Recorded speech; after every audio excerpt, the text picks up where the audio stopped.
மதீனாவுல இருக்கக்கூடிய மஸ்ஜிது நபவியில இஃப்தாருக்கு வரக்கூடியவங்களுக்கு என்னென்ன வழங்குறாங்க அப்படிங்கிறது தான் இதில் காமிக்கிறாங்க. இதில் வந்து பேரீச்சம்பழம், யோகட், பிஸ்கட், கஞ்சி அப்படின்னு சொல்லிட்டு ஒரு பொதியாக வந்து வரவங்களுக்கு கொடுக்குறாங்க. இதில் உள்ளூர்வாசிகளாக இருந்தாலும் சரி, உம்ரா பயணிகளாக இருந்தாலும் சரி, யாராக இருந்தாலும் சரி, அந்த பள்ளிக்கு வந்து நோன்பு திறக்க வரவங்களுக்கு ஒவ்வொருத்தருக்கும் வந்து தனித்தனியாக கொடுக்குற காணொளி தான் இது. எப்போவுமே வந்து ரமலான் மாதத்தில் மதீனாவாக இருந்தாலும் சரி, மக்காவாக இருந்தாலும் சரி, மிகவும் விசேஷமாக இருக்கும்.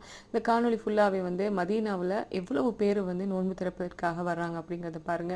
மிகவும் மகிழ்ச்சியாக ஜாதி பேதம், குலப்பேதம், நிறப்பேதம், இனப்பேதம் எதுவுமே இல்லாமல் தாங்கள் ஒரு முஸ்லீம் அப்படிங்கிற போர்வைக்குள்ள மட்டும் இறைவன் மட்டும்தான் எங்களுடைய இறைவன், அவனை தவிர வேறு யாருக்கு நம்ம அடிபணிய மாட்டோம் அப்படிங்கிறத மட்டும் கருத்தில் கொண்டு எல்லாரும் ஒத்துமையாக உட்கார்ந்து ஒரே இடத்துல அமர்ந்து நோன்பு திறக்கக்கூடிய காட்சி தான் நம்ம வந்து பார்த்துட்டு இருக்கோம். ஸோ இது மதீனா பள்ளிவாசலில் இருக்கக்கூடிய காட்சிகள் தான். நீங்க என்ன நினைக்கிறீங்க? கீழே கமெண்ட் பண்ணுங்க.